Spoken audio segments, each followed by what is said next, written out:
انتہائی مخدوش اور غیر یقینی معاشی حالات میں وزیر خزانہ اسحاق ڈار کل پارلیمان میں تقریباً 13,800 ارب روپے کا بجٹ پیش کریں گے۔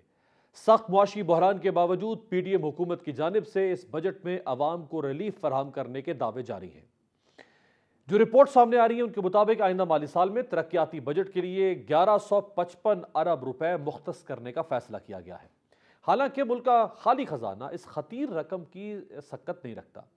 اہم بات یہ ہے کہ گزشتہ سال حکومت نے ترقیاتی بجٹ کی مد میں 800 ارب روپے مختص کیے تھے، لیکن آئی ایم ایف کے دباؤ پر اس میں 3 بار کٹوتی کی گئی۔ شاید اسی لیے وزیر اعظم شہباز شریف نے وزارت خزانہ سے کہا ہے کہ وہ آئندہ بجٹ میں یقینی بنائے کہ آئی ایم ایف کے طے شدہ معیارات کی کوئی خلاف ورزی نہ ہونے پائے۔ یاد رہے کہ پاکستان معیشت کی بحالی کے لیے اب تک 23 بار آئی ایم ایف کے پاس جا چکا ہے۔ اس بار بھی شہباز شریف آئی ایم ایف سے 6.5 ارب ڈالر کے بیل آؤٹ پیکج کی بحالی کی امید لگائے بیٹھے ہیں۔ اہم بات یہ ہے کہ آئی ایم ایف کے بغیر ورلڈ بینک سمیت دیگر بینکس بھی پاکستان کو قرض نہیں دیں گے۔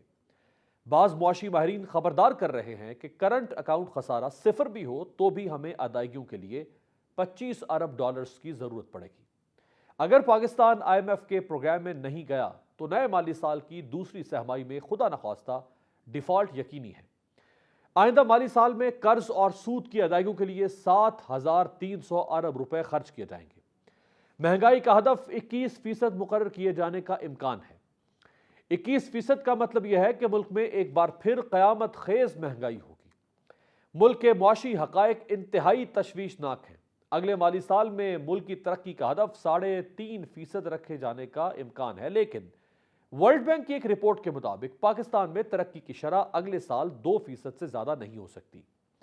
عالمی بینک کی رپورٹ کے مطابق پاکستان میں مہنگائی کا گراف 38% تک جا پہنچا ہے، جس کی وجہ سے غربت کی شرح میں اضافے کا خدشہ ہے۔ آبادی کی بڑی تعداد کا غربت سے نکلنے کا امکان کم ہوتا جا رہا ہے۔ اسی طرح بین الاقوامی ریسرچ ادارے اپسوس کی رپورٹ میں انکشاف ہوا ہے کہ پاکستان میں ایک سال میں 956 ارب روپے کا ٹیکس چوری ہوتا ہے۔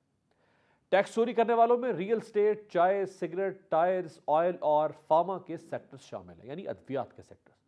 ماہرین کے مطابق پاکستان پر قرضوں کا حجم 100 ارب ڈالرز پر پہنچ گیا ہے۔ پاکستان میں دنیا کی خراب ترین طرز حکمرانی ہے۔ اس طرز حکمرانی میں ہم کچھ بھی حاصل نہیں کر سکتے۔ آج وزیر خزانہ اسحاق ڈار نے قومی اقتصادی سروے پیش کیا۔ ان کا کہنا تھا کہ کل کا بجٹ چیلنجز پر قابو پانے اور عوام کی زندگی بہتر کرنے میں کردار ادا کرے گا۔ دوسری جانب معروف ماہر معیشت ڈاکٹر کیسر بنگالی کا کہنا ہے کہ بجٹ ایک سیاسی دستاویز بن چکی ہے، جسے اتنا مشکل بنا دیا گیا ہے کہ صحافی بھی سمجھنے سے قاصر ہیں۔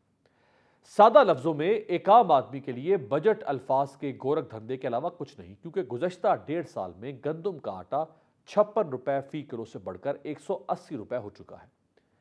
کھلا دودھ 80 روپے سے بڑھ کر 200 روپے فی کلو ہو چکا ہے۔ چینی 56 روپے سے بڑھ کر 130 روپے فی کلو ہو گئی۔ گائے کا گوشت 700 روپے سے بڑھ کر 1200 روپے فی کلو ہوا۔ بجلی اور گیس صارفین پر 1300 ارب روپے کا اضافی بوجھ ڈالا گیا۔ ادویات کی قیمتوں میں 14 سے 20% تک اضافہ ہوا۔ روپے کی تاریخی ناقدری ہوئی اور ڈالر 188 سے بڑھ کر 300 روپے سے بھی اوپر کو چلا گیا۔ فی لیٹر پیٹرول 150 روپے سے بڑھ کر 262 روپے کا مل رہا ہے۔ حالات یہ ہیں کہ کھانے پینے کی اشیاء بھی غریب اور متوسط طبقے کی پہنچ سے باہر ہو رہی ہیں۔ ورلڈ بینک کے ڈیٹا کے مطابق سن 2022 میں پاکستان کے زر مبادلہ کے ذخائر 9.95 ارب ڈالرز تھے، جو مئی 2023 میں 4.19 ارب ڈالرز رہ گئے۔ کیا نیا بجٹ عام آدمی کی زندگی میں کوئی بہتری لائے گا؟ نئے بجٹ کے بعد مہنگائی کم ہوگی یا بڑھے گی؟ کیا اتحادی جماعتوں کے دباؤ پر ترقیاتی بجٹ میں اضافہ کیا جا رہا ہے؟ کیا پی ڈی ایم حکومت پاپولر بجٹ دینے جا رہی ہے؟ آئندہ مالی سال میں ڈیفالٹ سے بچنے کی حکومت کی پالیسی کیا ہوگی؟ آخر آئی ایم ایف پاکستان کے ساتھ اتنی سختی کیوں کر رہا ہے؟ کیا آئی ایم ایف قرض کے بغیر معاشی بحالی ممکن ہے؟